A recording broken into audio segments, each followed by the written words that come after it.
Amém, meus amados irmãos? As crianças podem ir.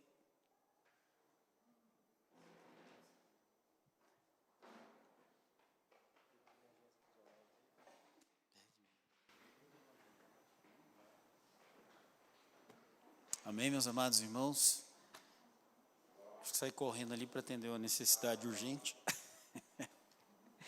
Quero convidá-los a abrir a palavra do Senhor, na Epístola do Apóstolo Paulo aos Efésios, para a gente continuar a nossa meditação nessa epístola, nessa noite, agora no capítulo de número 3. Amém? Vamos ler o capítulo 3.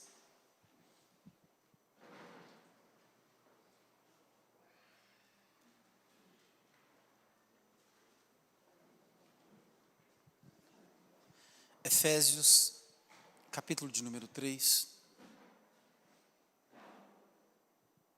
Amém?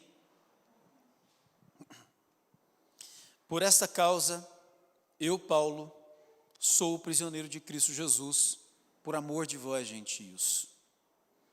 Se é que tendes ouvido a respeito da dispensação da graça de Deus, a mim confiada para vós outros. Pois segundo uma revelação, me foi dado conhecer o mistério, conforme escrevi há pouco, resumidamente, ou em poucas palavras, Pelo que, quando ledes, podeis compreender o meu discernimento do mistério de Cristo, o qual, em outras gerações, não foi dado a conhecer aos filhos dos homens, como agora foi revelado aos seus santos apóstolos e profetas do Espírito, a saber, que os gentios são co-herdeiros, membros do mesmo corpo e coparticipantes da promessa em Cristo Jesus por meio do Evangelho, do qual fui constituído ministro conforme o dom da graça de Deus, a mim concedida segundo a força operante do seu poder.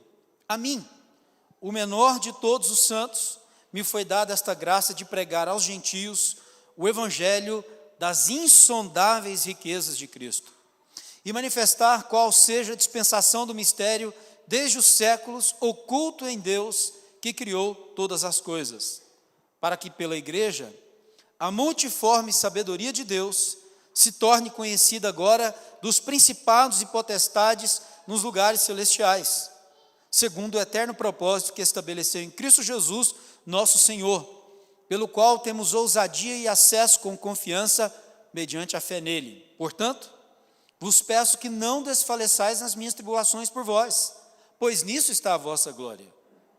Por esta causa, me ponho de joelhos diante do Pai, de quem toma o nome toda a família, tanto no céu como sobre a terra, para que, segundo a riqueza da sua glória, vos conceda que sejais fortalecidos com poder, mediante o seu Espírito no homem interior, e assim, habite Cristo no vosso coração pela fé, estando vós arraigados e alicerçados em amor, a fim de poderdes compreender com todos os santos qual é a largura, o comprimento, a altura e a profundidade, e conhecer o amor de Cristo, que excede todo o entendimento, para que sejais tomados de toda a plenitude de Deus.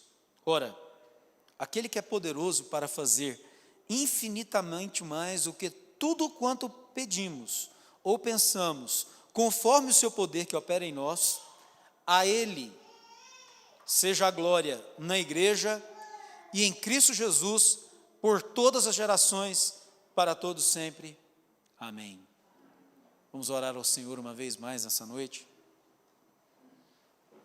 Nosso Deus e nosso eterno Pai, estamos mais uma vez diante de um texto belíssimo da Tua Palavra, em que o Senhor revela ao Teu apóstolo, ao Teu servo apóstolo Paulo, a grandeza do mistério que não foi desvendado no Antigo Testamento, que não foi compreendido no tempo da velha aliança, que de certa forma o Senhor deixou oculto lá, mas que cá, no texto que lemos essa noite, no momento em que vivia o Teu servo, o Senhor deu a ele o entendimento desse grande mistério. Senhor, e assim ele escreveu à igreja de Éfeso, de tal maneira que essa carta chega até as nossas mãos hoje, para nós compreendermos esse mistério glorioso que o Senhor revelou a ele e pela sua palavra revela a nós também, para nós entendermos a grandeza desse mistério.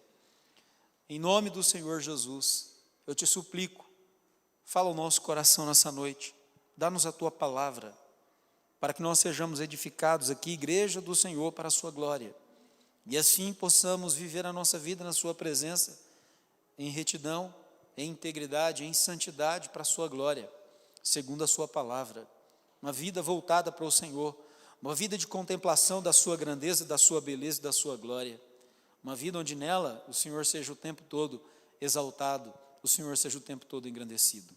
Ser propício à nossa vida, dá-nos olhos para ver, ouvidos para ouvir, coração quebrantado e atento para receber e disposição necessária para colocar em prática. Oramos assim porque cremos na tua palavra que nos ensina que é o Senhor quem opera em nós, tanto querer quanto realizar. Então, se propício a nós, nos abençoe nessa noite, em nome do Senhor Jesus, em nome do Senhor Jesus, amém?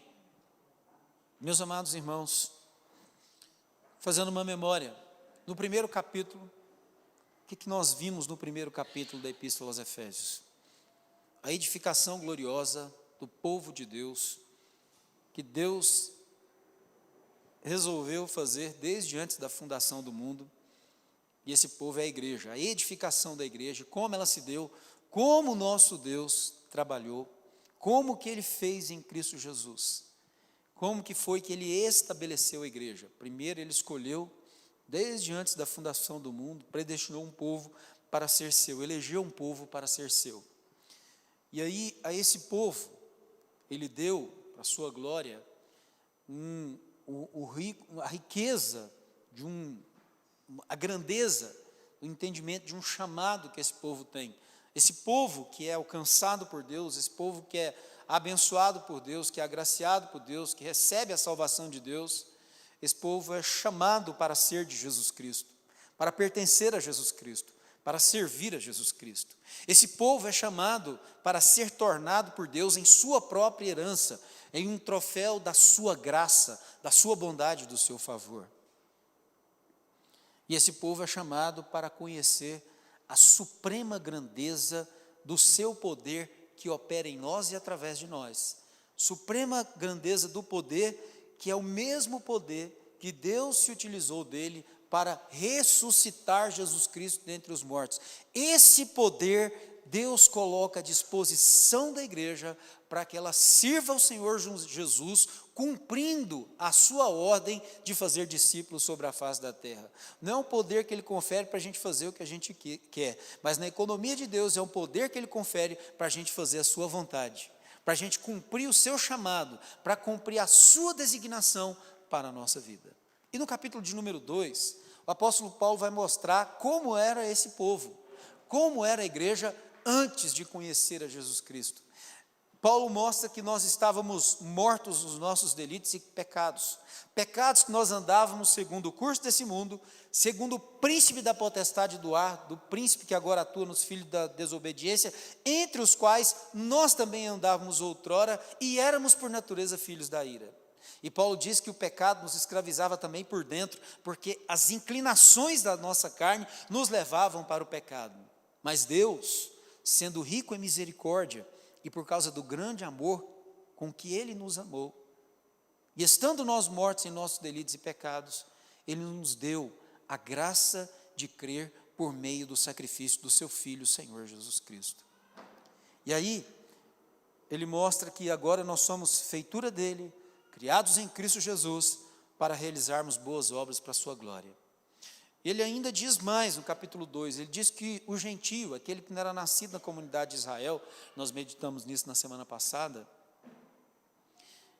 ele estava absolutamente separado de Cristo, separado de Deus, não tinha as alianças que foram dadas a Israel, eles não faziam parte do povo eleito de Deus no Antigo Testamento, que era Israel, e eles estavam sem Deus no mundo e sem esperança nenhuma. Mas esse povo que não tinha nada, que não tinha esperança nenhuma, que não era ninguém, vamos dizer assim, a ele foi dada a graça de crer no Evangelho de Jesus Cristo, porque o Evangelho fez um grande milagre. Primeiro, ele acabou com a inimizade que havia entre judeus e gentios, E não só acabou com essa inimizade, mas por meio de Cristo Jesus, por meio do sangue do Calvário, o sangue da cruz, tornou esses dois povos, judeus e gentios, num só povo para a glória de Deus, a igreja do Senhor Jesus. Por meio de Cristo Jesus, eles agora são concidadãos dos santos.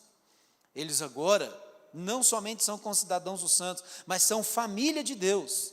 E não só são família de Deus, mas também são um santuário que está sendo levantado, está sendo construído para que nele Deus seja adorado. Então é isso que nós aprendemos, resumindo, né? É isso que nós aprendemos nos 2 primeiros capítulos. O que Paulo vai fazer aqui agora? Ele vai enfatizar o mistério que anteriormente, no capítulo 2, ele escreveu, e ele considera que escreveu isso em poucas palavras, e realmente, isso daria livros para a gente entender.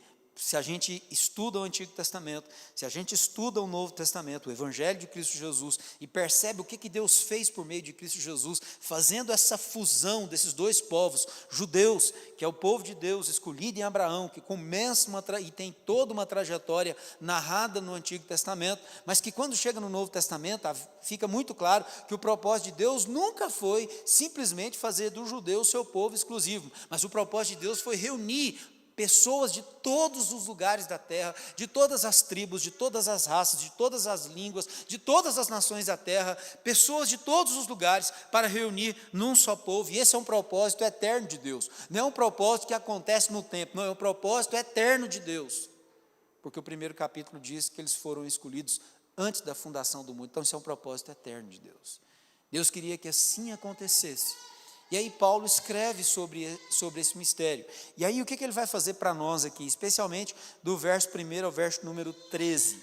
Ele vai mostrar duas coisas para nós. A primeira, o entendimento que ele tem do mistério, desse mistério que foi revelado para ele e que nós precisamos saber que mistério é esse.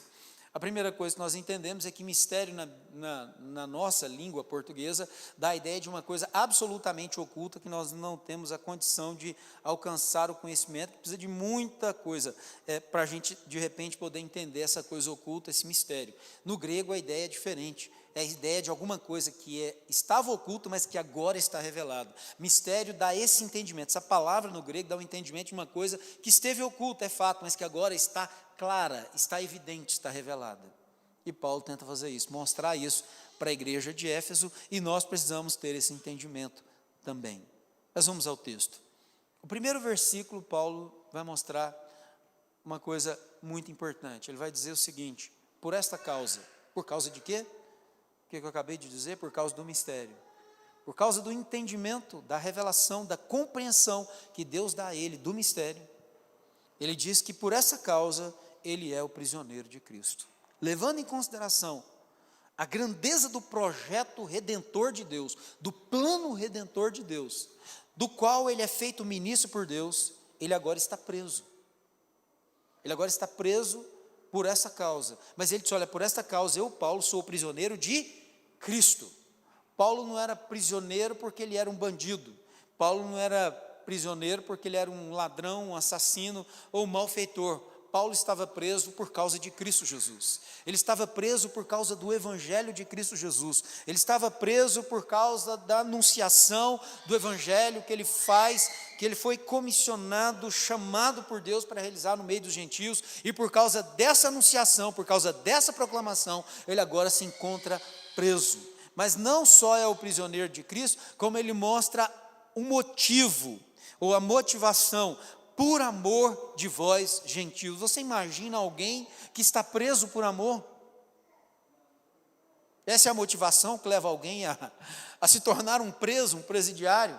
Mas Paulo está dizendo aqui: olha, por essa causa eu, Paulo, sou prisioneiro de Cristo, e sou prisioneiro de Cristo porque eu amo vocês, por causa do amor que eu tenho por vocês. E o que ele quer dizer com isso? Por causa do amor que eu tenho a vocês, eu não deixei de anunciar Jesus Cristo para vocês. Eu não tive por preciosa a minha liberdade. Em troco da minha liberdade, eu teria que deixar de anunciar o Evangelho, de proclamar o Evangelho para vocês. Eu preferi, por amor a vocês, proclamar o evangelho a vocês e mesmo assim sofrer a consequência que hoje eu estou sofrendo. Eu estou preso. Mas eu não sou um prisioneiro comum. Eu não sou um prisioneiro que é malfeitor. Eu estou preso por causa de Cristo Jesus, por causa da sua comissão e do seu chamado à minha vida, por causa da sua designação à minha vida. Então, por amor de vós, eu não levei em consideração a minha liberdade. Eu preferi estar preso, mas por amor de vós. Estão entendendo? Ele poderia não ter sido preso. Ele poderia ter aberto mão de pregar, como muitos são aconselhados a fazer hoje. Olha, não fala não, senão vai acontecer isso, isso e isso. Não, você pode ser preso, pode acontecer alguma coisa. Paulo, ele considerou o amor dele tão grande pelos gentios, que ele preferiu se tornar um prisioneiro a abrir mão de pregar por amor a eles, o evangelho de Cristo Jesus a eles. Isso é amor de verdade. Isso é amor genuíno. E aí ele diz, se é que vocês têm ouvido, né, a respeito da dispensação da graça de Deus, a mim confiada para vós outros. O que é que Paulo está falando? O ministério que ele recebeu de Cristo Jesus, que ele recebeu de Deus, para anunciar a eles, os gentios, o evangelho de Cristo Jesus. Ele foi comissionado por Deus, ele foi chamado por Deus, ele sabe que essa é a tarefa prioritária da sua vida.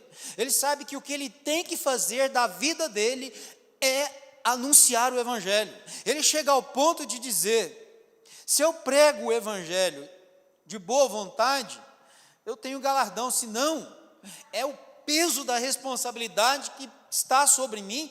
Olha, eu tenho que pregar o evangelho. Ai de mim se não pregar o evangelho. É por isso que ele diz, olha, se é que vocês têm ouvido a respeito da dispensação da graça de Deus, a mim confiada para vós, ou seja, é esse ministério de pregar o evangelho para o gentio, é esse ministério de anunciar as grandezas de Deus, a salvação de Deus, a redenção de Deus em Cristo Jesus para eles. Ele diz, olha, eu não posso abrir mão disso. Se é que vocês sabem disso, vocês têm entendimento, vocês têm ouvido a respeito dessa responsabilidade da qual Deus me incumbiu de pregar para vocês o evangelho de Cristo Jesus. Veja o que ele diz mais, pois segundo uma revelação me foi dado conhecer o mistério, conforme escrevi há pouco, resumidamente ou em poucas palavras. E o que é esse mistério? O mistério é simples. A gente entender, quando a gente lê lá, qual que é o entendimento que a gente teve. O mistério, resumindo, Cristo ele é tanto mistério no sentido de revelá-lo, quanto a essência dele. Mas o mistério é o seguinte, é que judeus e gentios, que eram inimigos, agora foram feitos um só homem, como está escrito lá, ou um só corpo, por meio de Cristo Jesus. Então, em Cristo Jesus, há um novo povo, há uma nova sociedade. E como essa sociedade é edificada, como ela é construída? De judeus, de gentios, em Cristo Jesus. Então, Cristo, nos judeus e nos gentios, formando deles um só povo, forma com esse povo agora esse mistério que esteve oculto dos séculos. Por que é preciso entender isso?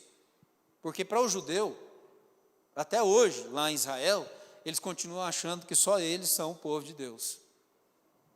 Mas a Bíblia está ensinando para nós aqui, que o único povo de Deus, que é o mistério que esteve oculto dos séculos, que agora está revelado, é a igreja de Deus. Eu disse semana passada, e vou reafirmar hoje de novo, não existe outro povo de Deus sobre a face da terra. O único povo de Deus sobre a face da terra é aquele que foi dado a conhecer a Paulo através de uma revelação. A igreja do Senhor Jesus grave isso no seu coração, o único povo de Deus sobre a face da terra. E não é o povo de Deus porque tem um nome escrito aqui, nesse chanfro aqui do lado de fora, Igreja Batista Nacional Antioquia. Não, igreja é comunidade daqueles que foram lavados e remidos no sangue do Cordeiro de Deus, que é o único que tira o pecado do mundo e é o único que pode tornar o homem filho de Deus de verdade. Só para vocês terem uma ideia disso que eu estou falando, lá em João, que nós estudamos, o capítulo 1 diz assim, ele veio para o que era seu. O que era seu? O povo judeu. Mas eles não o receberam. Está escrito lá. Mas aí, João vai dizer o quê? João, um judeu, vai dizer o quê? Mas a todos quantos o receberam, deu-lhes o poder de se tornarem, de serem feitos filhos de Deus, os quais não nasceram da vontade do varão, da vontade da carne, da vontade do sangue, não nasceram da sua própria vontade e nem da vontade de ninguém. Eles nasceram de Deus. Foi um nascimento milagroso, eles nasceram de Deus. Mas eles nasceram de Deus a partir daquele que foi apontado pelo último dos profetas messiânicos, João Batista, dizendo: eis o Cordeiro de Deus que tira o pecado do mundo. E assim, se alguém está em Cristo, é nova criatura. Se não está em Cristo, não é nova criatura e não é povo de Deus. Estão entendendo? Só é povo de Deus quem está em Cristo Jesus. Porque só quem está em Cristo Jesus foi transformado, foi tornado em um filho genuíno de Deus. Só quem está em Jesus Cristo está justificado pela fé. Só quem está em Jesus Cristo desfruta da graça de Deus sobre a sua vida. É por isso que Jesus Cristo é o centro do Evangelho. É por isso que o Evangelho não diz respeito simplesmente a uma mensagem, mas o Evangelho é, acima de tudo, uma pessoa. Jesus Cristo é o Evangelho. Então o mistério fica mais fácil de nós compreendermos. Se o judeu está em Cristo Jesus, junto com o gentio, que também somente se estiver em Cristo Jesus, são agora um só povo para a glória de Deus. E esse povo tem nome: Igreja do Senhor Jesus Cristo. Estão entendendo? Esse é o mistério que esteve oculto dos séculos. Isso é aquilo que Israel não entendeu no passado, e por causa de não entender, ou de ter compreendido errado, fecharam a visão de que somente eles eram povo de Deus e que o gentio era combustível para o fogo do inferno. Como eu disse para vocês anteriormente, um judeu não poderia nem ver uma mulher gentia dar à luz a um filho, não podia ir num casamento. E se um judeu, um rapaz judeu se casasse com uma moça gentílica, o que acontecia? O pai fazia o cerimonial, o funeral daquele rapaz, ou daquela moça que se casasse com um gentio. Pra vocês terem uma ideia da inimizade que havia. O judeu entendia que o gentio era combustível para o fogo do inferno. Paulo, ele foi ouvido em Jerusalém até a hora que ele falou que Deus havia concedido a ele o ministério de pregar o evangelho das insondáveis riquezas de Cristo aos gentios. Sabe o que aconteceu? Quando ele falou isso, eles quiseram matá-lo naquela hora. Foi com muita dificuldade. Eu entendo que até mesmo ele desacreditou da sua vida naquela hora. Porque com muita dificuldade arrancaram ele do meio da multidão e ele foi levado para dentro da prisão. E lá na prisão precisou de que o Senhor Jesus Cristo viesse, se colocasse do lado dele, porque eu imagino que ele estava agora desesperado da própria vida. Ou seja, eu entendo que a minha vida vai terminar aqui em Jerusalém, mas Jesus Cristo vem, se coloca do lado dele e diz assim: olha, coragem, Paulo, porque assim como você deu testemunho aqui em Jerusalém, você vai dar lá em Roma também. Estão entendendo? Vocês estão entendendo? Eu espero que vocês estejam entendendo. Para vocês perceberem a grandeza do mistério de Cristo. A grandeza do mistério de Cristo se chama Igreja de Jesus Cristo.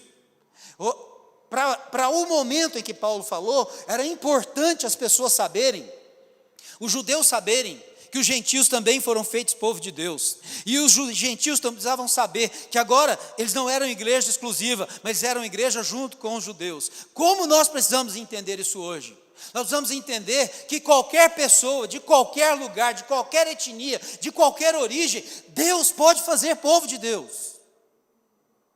Não há acepção de pessoas para Deus alcançar alguém para o seu reino. Deus pode fazer de qualquer lugar, Ele pode chamar de qualquer lugar, não importa o passado, não importa a circunstância, não importa a maneira que tenha vivido até hoje, mas Deus pode fazer de qualquer pessoa um herdeiro da eternidade, um filho seu por meio do sacrifício do seu Filho, Jesus Cristo de Nazaré. Se Ele destruiu a maior inimizade da história, Ele pode destruir no nosso coração qualquer inimizade que haja, ou qualquer desentendimento que haja, para que transforme-nos em um só povo, junto com qualquer pessoa, para a sua glória. Estão entendendo? Então Paulo diz aqui, pelo que quando ledes, eu imagino que agora vocês também têm, ele está dizendo para os Efésios, mas ele está dizendo, pelo que quando ledes, podeis compreender o meu discernimento do mistério de Cristo. Irmãos, preste atenção, isso é muito importante. Parece uma coisa simples, superficial e sem importância no texto. Mas é fundamental você entender esse versículo aqui. Paulo diz assim, porque quando ledes, podeis compreender o meu discernimento do mistério de Cristo. No contexto que nós estamos vivendo hoje, há pessoas que acham que têm um discernimento maior do que o do apóstolo Paulo. Eu não acho que isso seja possível. Eu só posso ter esse discernimento se eu olhar para o discernimento que ele mesmo teve. Por quê? Porque ele era apóstolo. E um apóstolo totalmente diferente. Os outros apóstolos se tornaram apóstolos caminhando com Jesus. Paulo se tornou apóstolo porque a ele foi revelado o evangelho de uma forma totalmente diferente. Não foi na caminhada como os outros, mas foi uma revelação. Deus deu por revelação o entendimento do evangelho para a vida do apóstolo Paulo. Totalmente diferente do que não vai acontecer com mais nenhum homem sobre a face dessa terra. E aí ele está dizendo, pelo que quando ledes, podeis compreender o meu discernimento do mistério de Cristo. Aí tem algumas pessoas hoje que querem ter um discernimento acima do de Paulo, para dizer que não existe a igreja é o povo de Deus, mas tem outro povo de Deus sobre a face da terra. Quem pensa assim, está querendo ter um discernimento acima do discernimento que o apóstolo Paulo teve, da graça de Deus, do evangelho de Deus, da formação da igreja de Deus. Então, quando eu leio o discernimento que Paulo teve, eu quero ter o mesmo discernimento que ele, Paulo, teve. Vocês estão entendendo? Então nós lemos aqui, nós estudamos aqui, porque nós queremos entender como ele entendeu, nós queremos compreender como ele compreendeu, e nós queremos crer como ele creu. Estão entendendo? Por isso que ele diz, olha, pelo que quando ledes, podeis compreender o meu discernimento do mistério de Cristo. E ele vai dizer, o qual em outras gerações não foi dado a conhecer aos filhos dos homens, como agora foi revelado aos seus santos apóstolos e profetas. Ele está falando agora, não está falando dos profetas do passado, não, está falando dos presentes, os pregadores da palavra de Deus, o presente. Ele está dizendo assim, no Espírito. Esse entendimento só pode vir ao coração do homem através da ação do Espírito Santo. Isso não é QI, isso não é capacidade elevada para entender as coisas. Isso aqui é a ação do Espírito Santo, é a abertura da nossa mente, é a abertura da nossa compreensão, do nosso entendimento. E eu considero que nós aqui nessa noite somos privilegiados, porque Deus de certa forma nos dá a graça de ouvir essa mensagem, de olhar para a sua palavra e ter o mesmo discernimento que o apóstolo Paulo teve do mistério de Cristo. Estão entendendo? E aí ele diz assim, a saber, qual é o mistério? Que os gentios são co-herdeiros, ou seja, eles são herdeiros junto com os judeus, membros do quê? Do mesmo corpo, e participantes da promessa em Cristo Jesus, por meio do evangelho. Deixa eu dizer, se o homem não crer no evangelho, se ele não crer no evangelho, ele não faz parte desse povo de Deus. E como eu disse anteriormente, vou frisar novamente agora, o evangelho é muito mais do que uma mensagem. O evangelho é uma pessoa, o evangelho é Jesus Cristo. O evangelho é a revelação que Deus faz do seu plano redentor, que tem como centro desse plano a vida do seu Filho, Jesus Cristo de Nazaré. Se você lê o evangelho de Mateus, se você lê o evangelho de Marcos, se você lê o evangelho de Lucas, se você lê o evangelho de João, Jesus Cristo é o centro de todos esses evangelhos. A vida de Jesus ocupa o centro de todos esses evangelhos. A redenção de Deus por meio de Jesus Cristo está expressa em todos esses evangelhos. Jesus é o evangelho, estão entendendo? Então é por meio do evangelho que alguém se torna co-herdeiro e participante de um único corpo, do mesmo corpo, do único corpo que existe sobre a face da terra, do qual Cristo Jesus é o cabeça desse corpo. Esse corpo, então, é a igreja. Estão entendendo? Esse corpo é a igreja. Então aqui nós, até o versículo 6, nós acabamos compreendendo o mistério, a revelação do mistério que Deus deu a Paulo, e ele comunica a nós que o seu conteúdo principal está no capítulo 2, do verso 11 até o final do capítulo 2. De maneira que, se você quiser entender melhor, abra depois em casa a sua Bíblia, em Efésios 2, a partir do versículo de número 11, e aprenda, entenda o discernimento que o apóstolo Paulo tem do mistério de Cristo. E aí, a partir do verso número 7, se o mistério foi revelado, agora ele precisa ser proclamado. Se Cristo foi conhecido e se a formação do seu povo foi conhecida, isso precisa ser proclamado para que mais pessoas sejam unidas a esse corpo. E aí, o que acontece? Paulo vai dizer assim, do Evangelho, o contexto, para dar contexto, do Evangelho, do qual fui constituído ministro, conforme o dom da graça de Deus a mim concedida, segundo a força operante do seu poder. Paulo diz que ele foi constituído por Deus ministro do Evangelho. E se ele é ministro do Evangelho, qual que é a responsabilidade que pesa sobre a sua vida durante os seus dias? Pregar o Evangelho, proclamar o Evangelho, anunciar o Evangelho. Então, esse evangelho não precisa simplesmente ser recebido e guardado como tesouro que nós temos, mas que isso não é compartilhado. Paulo está dizendo que ele recebeu essa graça, esse entendimento, esse discernimento, mas a partir daí ele foi constituído ministro do evangelho, conforme o quê? O dom da graça de Deus sobre a sua vida, concedido pelo Senhor, e segundo o quê? A força operante do seu poder. Que poder é esse? Aquele mesmo que nós vimos no primeiro capítulo. O poder que Deus usou para ressuscitar Jesus Cristo dentre os mortos, é o poder que Ele confere à igreja, para que a gente pregue o Evangelho, e as pessoas que estão mortas nos seus delitos e pecados, possam tornar a vida por meio do poder do Evangelho. Amém? E esse é o poder que está sobre a igreja. Esse é o poder que está em nossa vida. É o poder da ressurreição, mas é a ressurreição dos mortos espirituais, daqueles que estão mortos para Deus, daqueles que vivem a sua vida sem Deus no mundo, aqueles que vivem a sua vida sem o entendimento da graça de Deus, sem o entendimento do plano redentor de Deus, sem o entendimento de que elas são pecadoras, que elas estão separadas de Deus e que elas nascem condenadas, elas estão caminhando a passos largos para uma eternidade separada de Deus. E aí, a nós foi dado a graça de entender o Evangelho de Deus e o poder para proclamar, para que essas pessoas possam ouvir o Evangelho de Cristo Jesus, e o poder do Evangelho possa dar vida ao morto. Amém? É esse poder que está sobre a nossa vida. Mas é um poder que, na economia de Deus, não vai se manifestar para satisfazer os nossos caprichos, nossos desejos pessoais de conquista. Há coisas que nós desejamos e Deus é tão bom, Ele concede a nossa vida. Mas esse poder aqui, ele se manifesta para o serviço.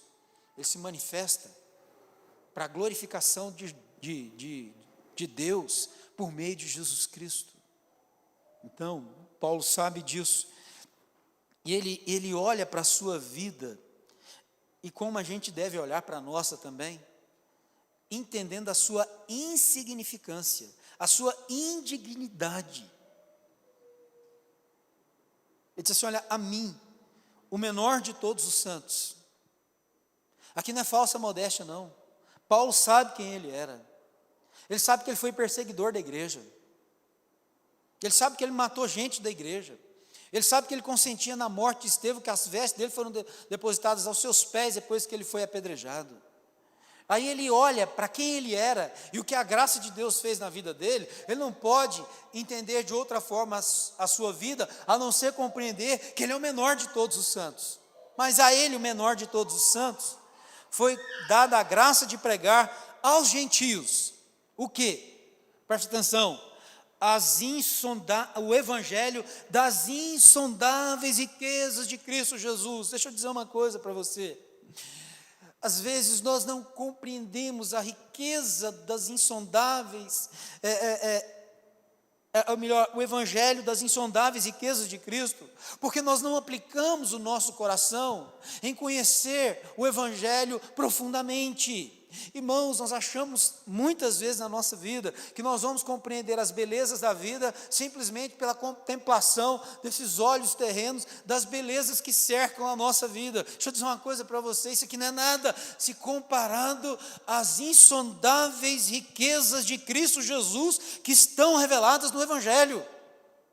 Comunhão com Deus, graça de Deus, bondade de Deus, misericórdia de Deus, o conhecer o ser de Deus, saber quem Ele é, poder entrar na sala do trono, ter livre acesso à presença de Deus, poder buscar a sua face, poder buscar a sua presença, poder manter comunhão com Deus. Veja bem, a presença de Deus no Antigo Testamento, quando ela se manifestava, gerava medo, gerava pavor. O povo, quando Deus desceu no monte, disse para Moisés: o Senhor fale com você, e você transmita a nós a palavra do Senhor, mas não fale o Senhor diretamente conosco, porque o povo teve medo da presença manifesta de Deus, e medo de morrer. Isaías, quando viu o Senhor assentado no alto e sublime trono, ele viu a glória do Senhor, ele viu os serafins, que tinham 6 asas, com 6 eles voavam, 6 eles cobriam o rosto, e 6 cobriam os pés, e diziam: santo, santo é o Senhor. Isaías disse: eu estou lascado, estou perdido, eu vou morrer. Eu vi o Senhor. Vocês estão entendendo? Era essa a maneira de se enxergar a manifestação de Deus no Antigo Testamento. Hoje não. Quando a gente olha para o Evangelho das insondáveis riquezas de Cristo, quando nós percebemos a presença de Deus, é na presença de Deus que nós queremos estar. É na presença de Deus que nós queremos viver. Nós não temos mais esse medo da presença de Deus, mas nós temos o gozo na presença de Deus, a alegria de estar diante de Deus, a alegria de poder viver a vida diante de Deus, porque o Evangelho nos concede esse privilégio. Estão entendendo?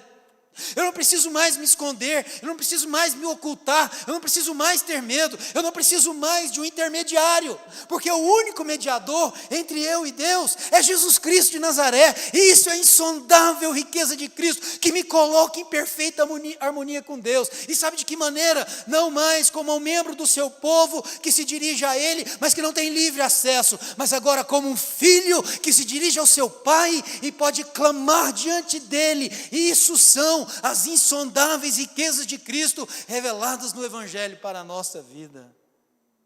Vocês estão entendendo? Meu Deus! E como é que a gente continua se alimentando da palha, das expectativas terrenas e terrestres? Como diz um hino do cantor cristão: vãs e terrestres. Prazeres, quando eu tenho o prazer celestial do gozo da presença daquele que era e que há de vir. Quando eu posso entrar diante da sala do trono, mas não simplesmente para falar com Deus Todo-Poderoso, mas para falar com esse Deus Todo-Poderoso que agora é meu Pai. E eu sou o seu filho amado. E por meio do seu Filho unigênito, o amado do Pai, Ele me recebe na sua presença. Eu não preciso fugir da sua presença. Eu não preciso fazer mais como Adão. Adão teve que fugir por causa do pecado. Jesus Cristo resolveu o problema do meu pecado. Eu não preciso mais me esconder de Deus, eu posso me aproximar de Deus. Tiago escreve a sua epístola dizendo agora, não é tome cuidado com Deus, é achegai-vos a Deus e Ele se chegará para vós outros. Está entendendo? É isso que o Evangelho das insondáveis riquezas de Cristo revelam para nós. Chegai-vos a Deus e Ele chegará para vós outros. livre acesso, poder estar na presença, poder viver para a sua glória. O Evangelho das insondáveis riquezas de Cristo faz de mim agora um instrumento da sua graça, faz de nós, a sua igreja, os instrumentos da sua graça. É através de nós que Deus revela a esse mundo a grandeza, da beleza, das riquezas insondáveis do Evangelho por meio de Cristo Jesus, por meio da nossa vida. Nós que olhando aqui aparentemente para nós, não temos qualquer importância, não temos qualquer relevância, não viemos de uma família tradicional, não temos um nome nesse mundo, não somos conhecidos por nenhuma obra ou alguma realização que nós fizemos, mas nós que estamos aqui nessa noite, somos a igreja do Senhor Jesus Cristo, e sobre nós está o poder da ressurreição de Jesus para anunciar ao mundo o Evangelho das insondáveis riquezas de Cristo. Estão entendendo?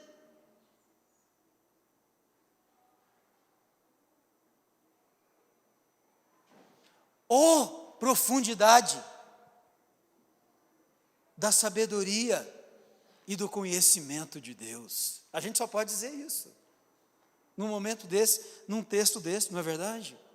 Oh, profundidade da riqueza, da sabedoria e do conhecimento de Deus. Essas são as insondáveis riquezas que há em Cristo Jesus por meio do Evangelho. Algumas delas, não pense que eu exauri nessa noite de jeito nenhum.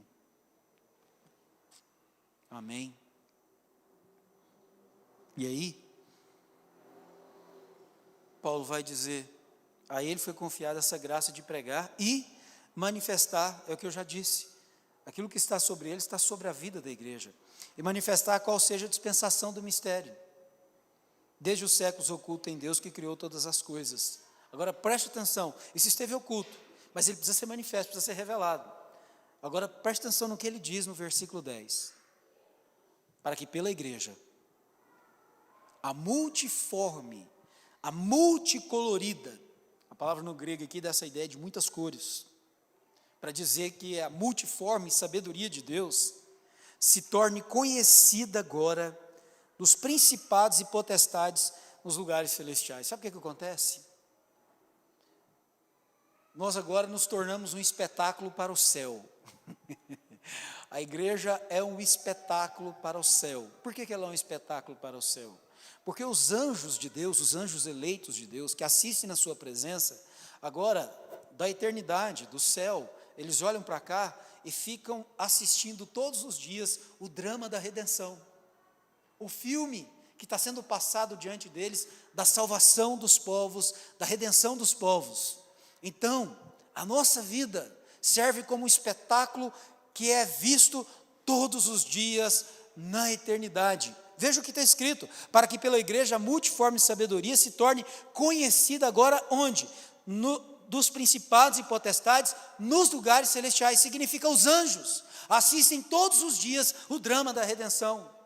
Eles olham o que Deus fez, como que Deus faz isso, no primeiro momento, unindo judeus e gentios num só corpo, e eles olham de lá, havia uma inimizade imensa entre esse povo, havia uma divisão enorme entre eles, mas Cristo Jesus, o Filho de Deus, que eles sabem quem é, que é Deus também, ele se tornou homem, e veja o que ele fez, tornou eles num só povo, e eles continuam vendo isso acontecer agora. De que maneira? Olhando para nós, igreja do Senhor Jesus, que trabalha para anunciar o Evangelho, e a gente vai com isso desfazendo as inimizades que acontecem no caminho, as divisões que acontecem no caminho, para a gente poder juntar o máximo de pessoas que nós pudermos num só corpo em Cristo Jesus. E os anjos veem isso todos os dias. Vocês estão entendendo? Nos tornamos um espetáculo para o céu, para os anjos, para os principados e as potestades. E aí, isso acontece porque, ou como, segundo o propósito que estabeleceu em Cristo Jesus, nosso Senhor.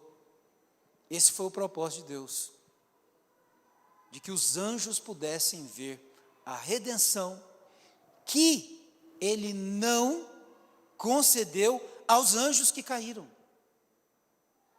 Levando em consideração isso, Os anjos que caíram, eles não tiveram aquilo que nós tivemos, aquilo que você e eu tivemos.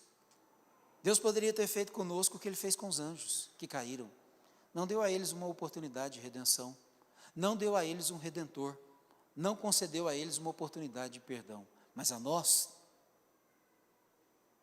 foi dada essa oportunidade por meio do seu Filho unigênito, Jesus Cristo de Nazaré. E os anjos que estão na eternidade, os anjos eleitos, aqueles que permaneceram na presença de Deus, olham para esse e veem esse drama da redenção, e veem a misericórdia de Deus, e veem o amor de Deus, e veem tudo isso por meio do sacrifício do Senhor Jesus, e isso nos alcançando e transformando a nossa vida. Porque isso foi da vontade de Deus, segundo o eterno propósito que Ele estabeleceu em Cristo Jesus nosso Senhor, pelo qual, por Ele, nós temos ousadia e acesso confiante, com confiança, mediante a fé nele. Acesso a quem? Nós temos acesso a Deus. Nós temos acesso às bênçãos de Deus. Agora, eu não vou macular a mensagem da palavra de Deus aqui nessa noite, dizendo que nós temos acesso às bênçãos de Deus, simplesmente para satisfazer os nossos caprichos pessoais. Nós temos, acima de tudo, acesso às bênçãos de Deus, para nós sermos abençoadores para a sua glória. Estão entendendo? Para nós sermos instrumentos da sua graça, para nós sermos proclamadores do seu mistério, proclamadores do seu evangelho. A nós foi confiado, segundo Paulo, na segunda epístola aos Coríntios, no capítulo número 5, foi confiado a nós o ministério da reconciliação, de que Deus em Cristo Jesus reconcilia o homem consigo mesmo. E aí, Paulo termina esse texto. Eu também vou terminar aqui nessa noite, irmãos. Eu continuo na semana que vem, a partir do versículo 14. Mas eu vou terminar aqui no versículo 13, até porque eu quero terminar os nossos cultos aqui agora, sempre na hora. Portanto, vos peço que não desfaleçais nas minhas tribulações por vós. Porque nisso, nas minhas tribulações por vocês, está a vossa glória. Sabe o que Paulo está dizendo? Por que vocês estão lamentando o fato de eu estar preso? Por que vocês estão sofrendo pelo fato de eu estar num lugar difícil, num lugar atribulado, no calabouço frio de uma prisão? Presta atenção no que é como se ele dissesse, presta atenção no que eu disse para vocês no primeiro versículo desse capítulo. É por amor de vós que eu estou aqui. Eu não sou prisioneiro porque eu sou malfeitor, sou prisioneiro de Jesus Cristo. Eu estou preso por causa do Evangelho. Eu estou preso por causa da fidelidade à proclamação do Evangelho. Eu estou preso porque eu amo vocês e eu preferi pregar o Evangelho para vocês do que preservar a minha liberdade. Antes anunciar para vocês as insondáveis riquezas de Cristo, através do Evangelho, do que ficar livre. Então, isso não é motivo para vocês ficarem consternados, tristes, abatidos. Isso é glória para vocês, estão entendendo? Nós temos vivido uma geração difícil, em que as pessoas elas chegam perto de nós e querem que a gente tenha dó delas. É como o povo costuma dizer, né? É uma geração cheia de mimimi, né? É uma geração cheia de não me toque, cheia de coisinha, cheia... Não, Paulo está dizendo aqui, ó, eu não sou desses não. Eu não quero que vocês tenham dó de mim não. Pelo contrário, eu sou prisioneiro de Cristo, e estou aqui por amor de vocês. Então, não desfaleçam nas minhas tribulações, não desfaleçam na minha prisão. Pelo contrário, olhe para a minha prisão como glória para vocês, porque eu estou aqui porque eu amo vocês. Já entendeu? Você consegue entender isso? Numa geração hoje que tem que declarar que ela tem que ser feliz, que ela tem que alcançar alguma coisa, que ela tem que ter alguma coisa, que ela tem que se realizar, que a felicidade está dentro dela, que o pessoal que senta nos banquinhos e vão para a frente das igrejas, aí o que eles falam? Olha, a felicidade está dentro de você, você precisa descobrir alguma coisa dentro de você, tem um item aí, tem uma coisa aí, e mimimi. Deixa eu dizer uma coisa. Paulo não se sentaria nesse banquinho para dizer isso para esse pessoal hoje, não. Paulo diria para eles: vocês precisam conhecer as insondáveis riquezas de Cristo Jesus por meio do Evangelho, que capacita a gente a não só viver, até mesmo a morrer por causa do Evangelho. Vocês estão entendendo? A dar a vida por causa de Cristo Jesus, a se oferecer por Ele, a se entregar por Ele, a sofrer por Ele. Então a vida, preste atenção, não é uma fuga do sofrimento. A vida traz inclusive glória através do sofrimento. É isso que Paulo está dizendo. Não olhe para o meu sofrimento, para a minha circunstância com angústia. Não olhe para a minha circunstância e desfaleçam. Pelo contrário, olhe para aquilo que eu estou vivendo e percebam que isso é a glória de vocês. Então, por que ficar declarando que Deus vai dar a vitória, que Deus vai fazer isso ou aquilo outro? Hoje pela manhã, nós meditamos aqui no Evangelho de João, capítulo 6. Jesus compeliu os seus discípulos, obrigou os seus discípulos, mandou os seus discípulos passarem para o outro lado do mar. Mas quando Jesus faz isso, sabe para onde Jesus envia eles? Não para um mar tranquilo, não para o lago tranquilo. Envia eles para o olho da tempestade, para o meio do vendaval, para o meio da dificuldade. E não foi o diabo que mexeu as águas, não, porque o diabo não tem poder de mexer as águas. As águas são da administração de Deus. É Deus quem põe limite às ondas do mar, só vai vir até aqui, porque Deus é soberano sobre as águas do mar. Deus é soberano sobre as águas, Deus é soberano sobre os ventos.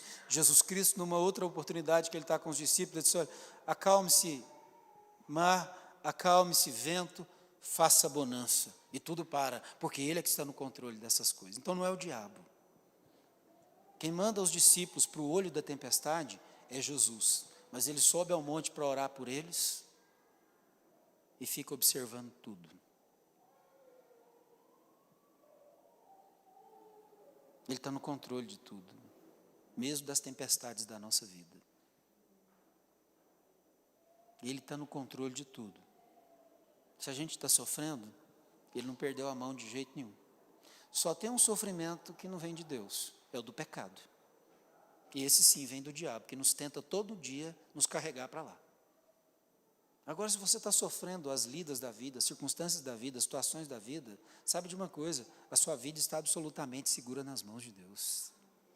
Você é filho de Deus, nós somos filhos de Deus. O diabo não pode tocar num fio de cabelo da nossa cabeça.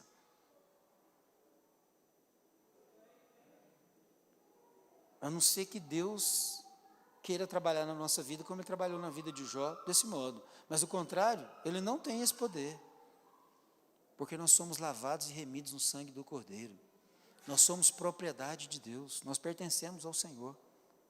Agora, se sofremos, precisamos entender uma coisa: o sofrimento também é para a glória de Deus. A adversidade também é para a glória de Deus. A oposição também é para a glória de Deus. E Paulo quer dizer isso para a igreja aqui. Olha, não vejo no meu sofrimento motivo para vocês desfalecerem. Vejo no meu sofrimento motivo para a glória de vocês. Paulo está sofrendo desse jeito porque ele nos ama.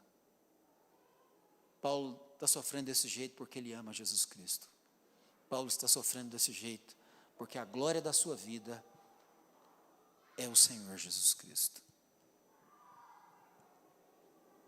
E Ele assim nos estimula a olhar para as circunstâncias adversas da vida. Amém? Vamos orar ao Senhor nessa noite? Vamos orar ao Senhor nessa noite? Semana que vem eu termino o capítulo 3, amém? Se Deus quiser. Nosso Deus e nosso eterno Pai, nós te damos graças nessa noite pela igreja do Senhor. E ainda mais por nós que estamos aqui fazermos parte dela. A sua igreja é uma grande dádiva para a nossa vida. É um presente eterno do Senhor para nós. Senhor, que privilégio, que grande privilégio é fazer parte da igreja.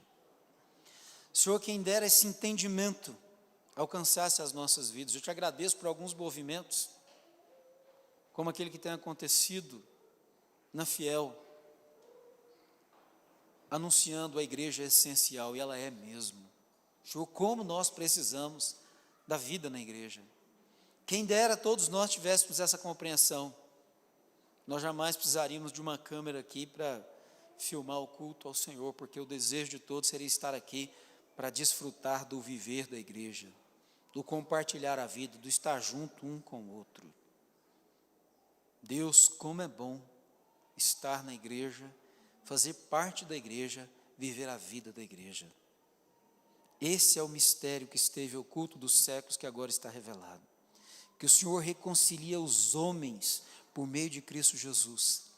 E essa comunidade, a ela o Senhor concede a graça de proclamar o evangelho das insondáveis riquezas de Cristo Jesus para a vida do homem. Senhor, nós te adoramos. Nós te bendizemos nessa noite. Senhor, que esse evangelho, que essa compreensão traga nessa noite ao coração de cada um dos meus irmãos o consolo do céu, o conforto do céu, a esperança da glória, a esperança da eternidade.